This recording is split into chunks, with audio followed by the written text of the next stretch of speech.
I've compiled every exercise that's helped me personally and my patients to reduce their lower back pain into this one video. Everything that I've learned about lower back pain over the past 10, 15 years is going to be found in this video.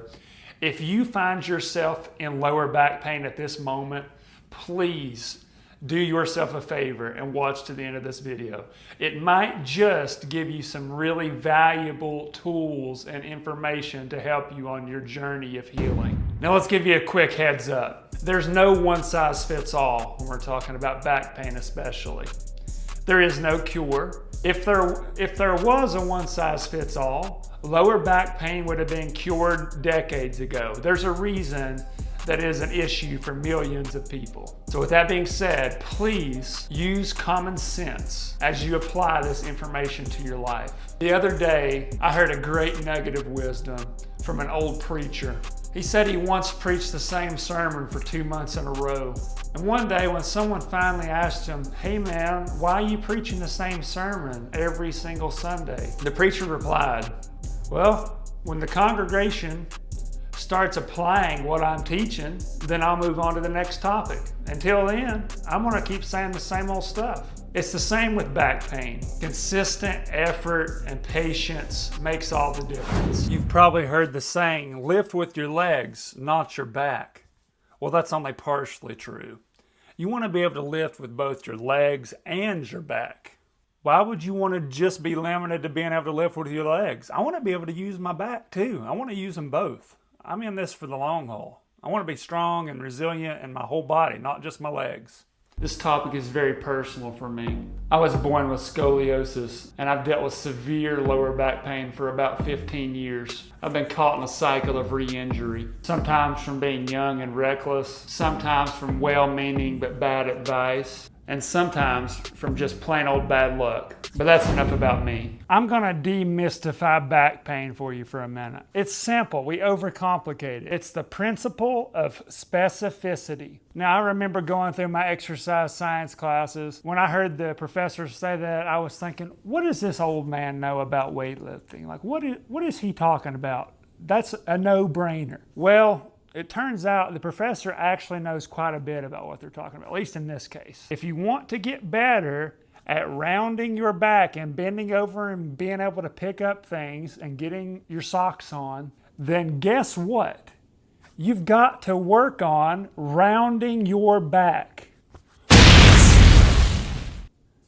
I know that's crazy, that's overlooked, but let me tell you, it's a common myth in the back pain community that you should never round your back, never lift with your back, never use your back. So then your back muscles are just sitting there withering away, getting weaker. Or you're like me, you're so afraid to use your lower back that they're constantly under tension, which obviously is going to lead to pain after a while. I would say most people with lower back pain need to spend less time stretching, more time stiffening. What do I mean by that? Strengthening the muscles around the abdominal wall, like all around the abdominal wall, the extensors of the back, the tiny little extensors of the back, and all the abdomen, maybe even the legs, just the total body strength. That way you have good intra-abdominal pressure. You can hold everything nice and stable. So let's get right into the exercises. Dealing with lower back pain, the simplest thing that I want you to start doing is developing a walking routine. Don't overcomplicate this. I'm talking 1 to 3 short walks a day. So we're not training for a marathon. Start with 5 minutes if you have to. Maybe build your way up to 30-minute walks, 3 30-minute walks a day. But don't start with that. Even if you just have 1 short walk a day, that's a win. We're trying to desensitize your lower back to pain. When you're walking, it should not hurt. Once it starts hurting, that's your cue to take a break, time to stop. You're not gonna gain it all back in one day, folks. A simple walking routine can get you out of intense pain. We're trying to decrease the amount of pain you're feeling. Before you begin like strength training, you first need to get yourself out of acute pain. When you are really sensitized to pain, you might want to start with the cat-cow. Yep, we're bringing it back, old school cat-cow. Start on a table. Sometimes when you're really in a lot of pain, it's going to be small. So you're just going to tuck your pelvis, your butt underneath you a little bit, round your upper back a little bit, and then go right back and arch your back. Gonna start super small with it, very small movements. If you're having a lot of pain, that's where you gotta start. When you start getting a little more advanced with it, you can tuck your butt way under you and really round that upper back. Then arch your lower back and kind of arch your neck. Only take it as far as you can take it without having any pain or any increase in your symptoms. If you're really feeling froggy, get on your fist, stand on your fist, kind of punch the table, do a serratus anterior punch as you're tucking your pelvis underneath you, and then really arch the back as you go up like that. Anywhere from about 10 to 30 reps with that is a good sweet spot. But for the rest of us who unfortunately have back pain, you realize how big of a challenge it can be to touch your feet. Well, you need to practice it. So all the way down, all the way up. Let's say you start having a little bit of pain at this spot right here. Just go right back up and just start rounding the upper back and even round the neck and just go all the way down as far as you can comfortably go. Come right back up, drive with the glutes, squeeze the glutes. And then we're gonna do it again. You can't get much more specific than that, folks. Literally just practicing, reaching down to your legs, to your feet, and standing right back up. It's the same rep range. I would do 10 to 30 reps, but feel free to play around with it. The reason I put a limit on the rep scheme is because it's not a good idea to go home and do that 500 times in a row. I know they're the David Goggins type people of the world who think that they just need to hammer and push through every single thing they do. Well, let me tell you, rehabbing your lower back is not going to work that way. The progression of that exercise. Okay, so we're going to just climb up on the old board here. You automatically get a good stretch in your hamstrings and your calves if you're really tight in those, which most people with back pain are. And just do the same thing. Practice rounding forward and standing right back up. Rounding forward, standing right back up. Guys, I'm trying to teach you how to grade an activity up and down. If you don't ever learn how to do this for yourself, you're always going to be reliant on somebody else to fix your back pain and fix your problems for you. I am honestly trying to give you the tools to start fixing it yourself. Obviously, you can progress it. Progressive overload. You can add in some weight. So you come up here, just do a little deadlift. Go all the way down, round that back. Don't be afraid. And go all the way back up. Got to train that ability. This is kind of making bending over and touching your feet harder than it typically is. This is kind of making your back really resilient to a lot of different things. There's one other really practical lift that I have found very useful when I'm in a lot of back pain. It's the golfer's lift. It helps keep your spine fairly neutral when you're having to work. So this is to be used not necessarily when you're exercising, but at work. Let's say you work construction or whatever, and you're having to do repetitive bending over a lot during the day. Once you start getting fatigued in your low back, this is a good one to learn how to do. So something on the floor, one leg behind you, lean forward and pick it up.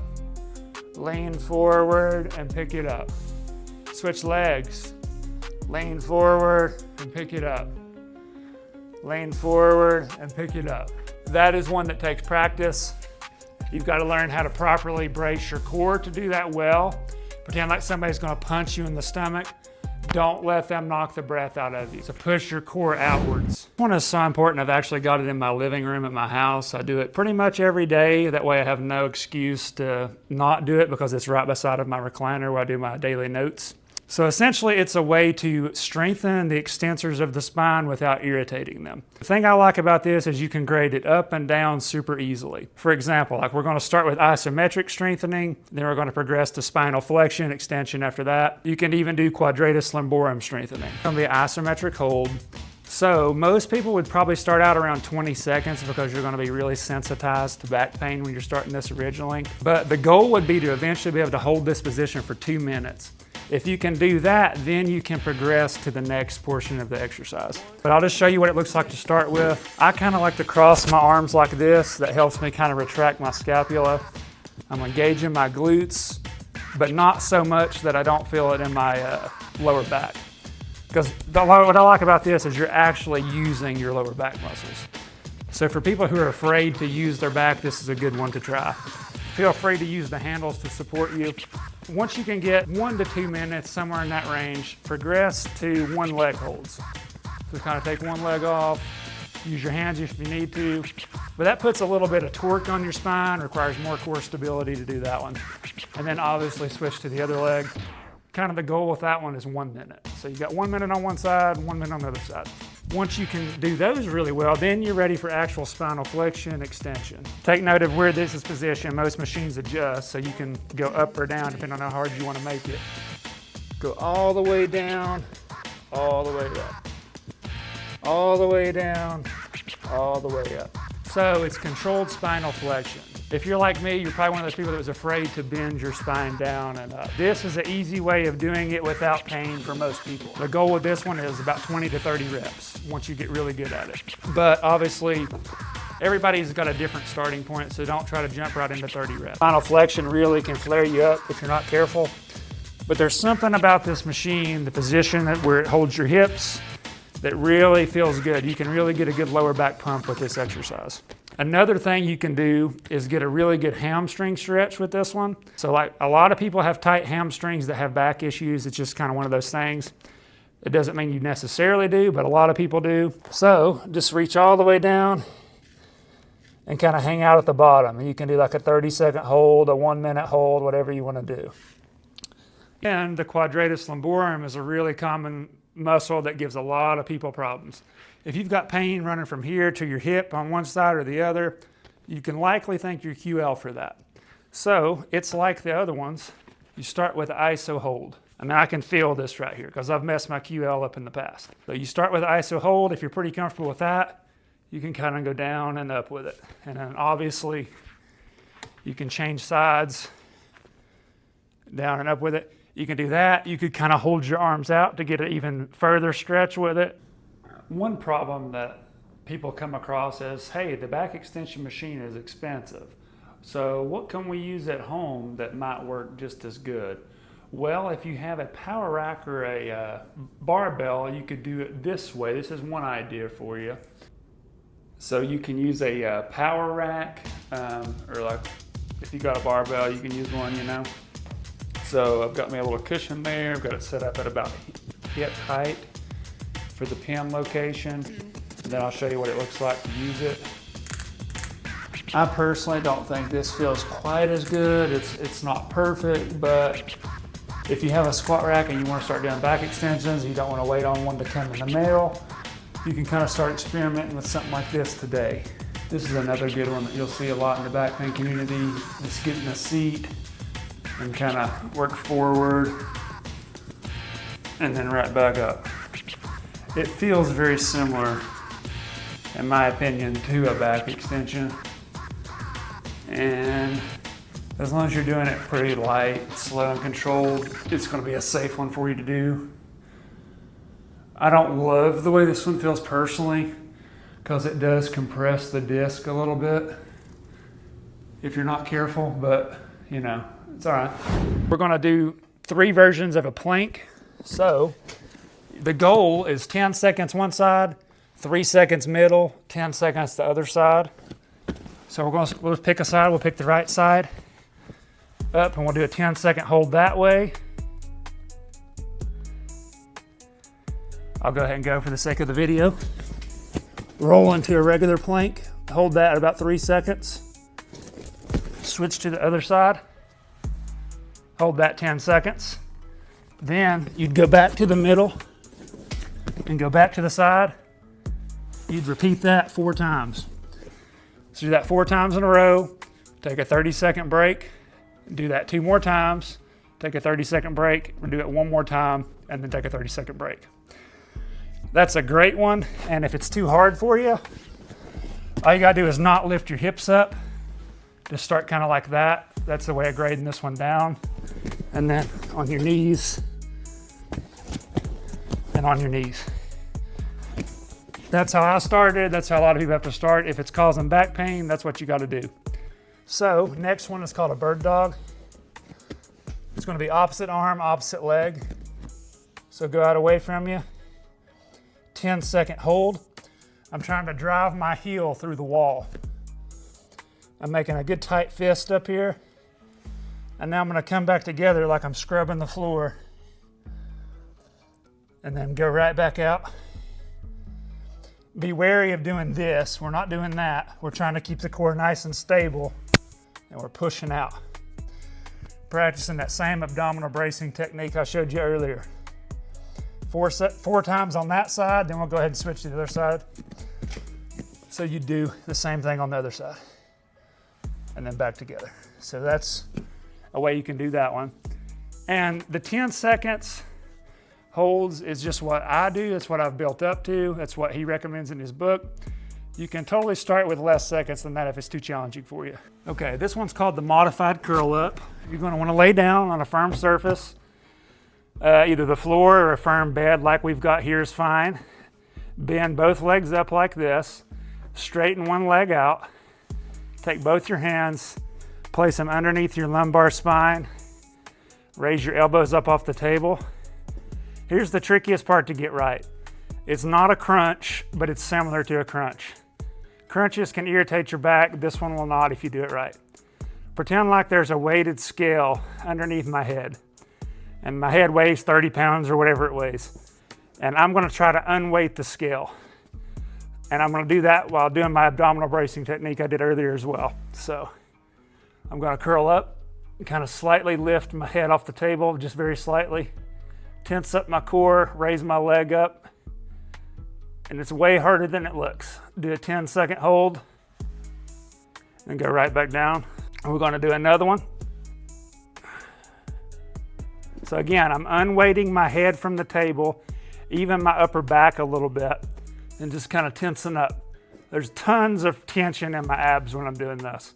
And my spine is not moving a whole lot, so it's staying protected. The bed's helping me with that. My hands are helping me with that. Then you switch sides. So kind of like that. And then we'll do it again on the other side. So, and again, with those, I would do 10 seconds, 4 times on one side, 10 seconds, 4 times on the next side. Take a 30-second break. Then I would do 10 seconds for 2 on one side, 10 seconds for 2 on the next side, take a 30-second break. Then I would do 10 seconds for 1 on one side, 10 seconds for 1 on the other side, then I'm done. So, and the cool thing about all of the ones I just showed you is that you can do them every day. If you're probably not gonna be strong enough starting out to do them every day, but once you get kind of used to these, you can do them every day. Kind of like brushing your teeth for your back. Like most old wives' tales and old common myths, there's an element of truth to them. So everybody knows that if you've got back pain, you're supposed to try to strengthen your glutes or strengthen your butt muscles. And I do think for a lot of people that have lower back pain that is a worthy endeavor, and I personally will work on my glutes. Easy way to do that with no equipment at all, and it's very beginner friendly, is just doing hip thrusts. Kind of squeeze your glutes, activate your thighs as you go up and down. These are great ones to do at any age, very elderly friendly, if you're an older person and looking to get into kind of some core stabilization and leg strengthening stuff with zero risk of falling, this is an excellent one to try. Very low impact on your joints. You can also kick one leg out to make it a little harder. You can rep these out. You can get up to the top and hold and do a long, tight squeeze. Play around with it. Most people just kind of do these to failure. And obviously you could hold weight on your hips and do this. People do them with barbells. Like you could get a barbell on your hips and kind of work it up and down that way as well. You know, you can play around with it. Another one of my personal favorites is a good old-fashioned pull-up. The pull-up is just a very functional lift in general. It's a good one to work on total body strength and control. I also like strengthening the hip flexors because it is good to strengthen, like I said earlier, all around the abdomen, all around the spine. So you could kind of work your legs up and down, kind of do some knee raises. Let's address the elephant in the room really quick. I'd be leaving a huge chunk of important information out if I didn't at least mention the words metabolic health when discussing back pain. Now I would like to say this, I'm as mechanically minded as anybody. I even work in an orthopedic outpatient clinic, working on joints and all kinds of stuff. So trust me, I get the mechanical side of things, I really do. But it's so much more. Our bodies are so much more than just a piece of machinery. In order to get true health, you have to look at a broader picture. The true source of your pain is often not even where the pain is located. It could be above it, below it. It could be a systemic issue. It's often much more complex. It's usually a biologic issue. It's multifaceted with many different pieces to the puzzle. Your back is no different than your brain or your heart or your liver or your lungs or your hands or your knees. The body is a system. And if that system is given the right stimulus and the right environment at the right time and the right way, your body can do miraculous things. It can heal itself. Now I'll do longer videos on metabolic health in the future, but I'm hoping this video will at least get your wheels turning and get you motivated to start thinking about it a little bit.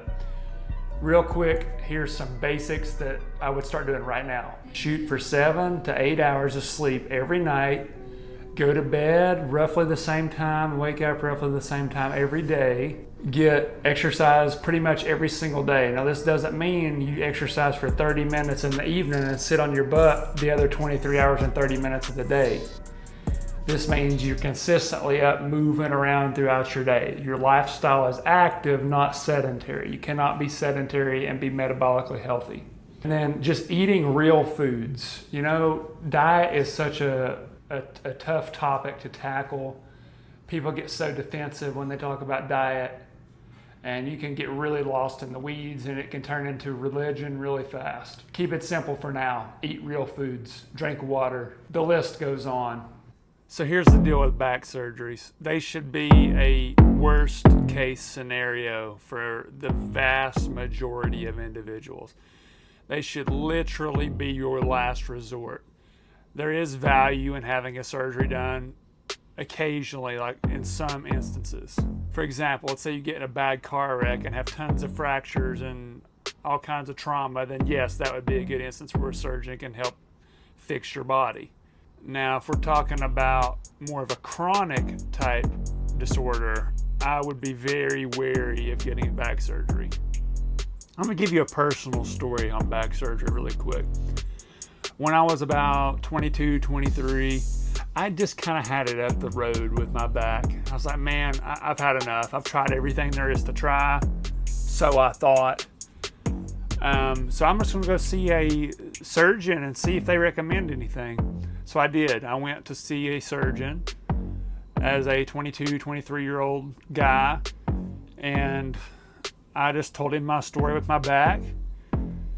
He was an older man, so he had kind of been around for a long time. He was probably in his 60s. He looked at me and said, "You want me to give you a new back, but I can't do that, and I won't do that. There's nothing I can do for you. I would recommend therapy or exercise. Good luck to you." Now at the time, I thought he was a jerk. I didn't understand it. I was like, man, I'm so frustrated by that interaction with that man. He didn't give me any information that can really help me. Now, could he have given me more specific information to guide me? Probably, but I get it. Healthcare, You see so many patients, it's so fast paced, they don't have time to get too lost in the weeds a lot of the time. A surgeon's primary job is to do surgeries, and that's how they make their money. That's how they make their clinic money. Thank my lucky stars, thank God that that surgeon did not do surgery on me. Thank goodness that he had some integrity and told me that surgery was not for me.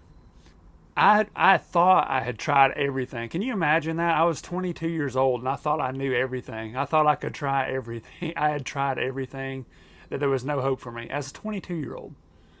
Just let that sink in. So I'm just saying, like, if you think you've tried everything, you probably haven't. Because since then, I've learned tons about my back that I had no clue about when I went to see that surgeon. Just keep that in mind. You don't know all the answers. I don't know all the answers.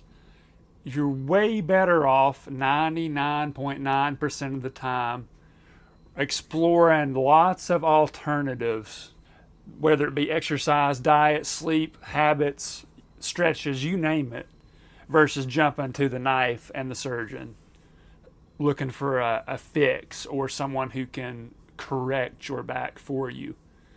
Because honestly, a lot of the times people get the surgeries and they wind up worse off than they were before they went into the surgery. It doesn't really take away their pain. They still have to do rehab. They still have to exercise. They still have to make changes to their diet to see any benefit. And it usually just, it kind of corrects the spot of the pain, but it doesn't correct the spot above the pain or below the pain or the systemic issue that's going on. There's so much more to it than just, oh, your disc is thin here in this one spot, or you have a little bit of narrowing of your spine here. Same thing with an MRI. Let's go there for a second. It's very hard to unsee your MRI. Be very wary of looking at an MRI and making a huge decision based off that. Because one important thing to know about an MRI is it is a static image. It is one small image of one teeny little area of your body. It does not give you a complete picture of what is going on above it, below it, what happened 10 years ago. You know, there's a whole lot more to your story than just this one picture. You could have arthritis on MRI or a frayed tendon or something, but have zero symptoms. You could have zero lack of function because of that. Like, just because you have a little bit of a weird deformity on MRI doesn't mean it's going to impact your life in any meaningful way at all. It doesn't mean that you need surgery. It doesn't mean that you need to stop exercise. It doesn't mean that you need to give up and throw in the towel because of this one picture. You can get an MRI to maybe tell you a few things, to use it kind of with a grain of salt, but don't use it to base huge, entire life-changing decisions on. An honorable mention for this video is going to be what's called a reverse hyper machine, Louis Simmons. Now, I built this one, but you can see currently I'm just kind of using it as a storage shelf. So, you know, I don't love it, mainly because mine is kind of mine was a budget build. Like, I could have spent more money on it and made it nicer, but they feel okay. A lot of people love them though. So if you have serious back pain and have access to reverse hyper, I would recommend definitely giving that a shot. You can give that a Google.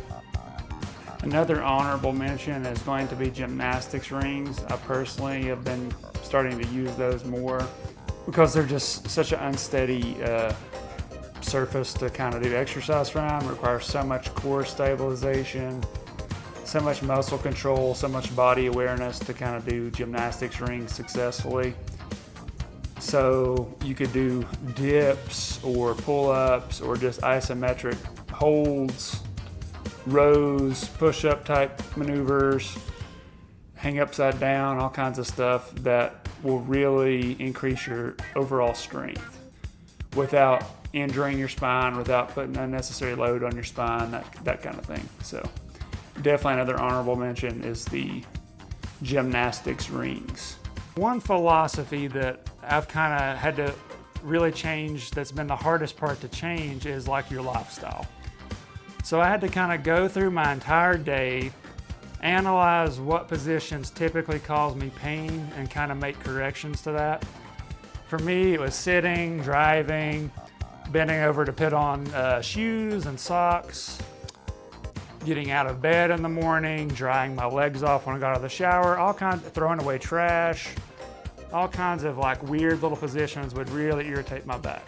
The one philosophy that I started adopting that helped me kind of get through that was that I imagined I had an open wound in my back. And every time I was doing something that kind of caused pain, I looked at it like I was picking at an open wound. I was picking the scab off the open wound. And I realized that like every time I was doing that, I basically was injuring my back. I was kind of hard-headed and pushed through pain for most of my childhood, and really paid for that when I turned about 23, because then I was just getting to where I couldn't do much.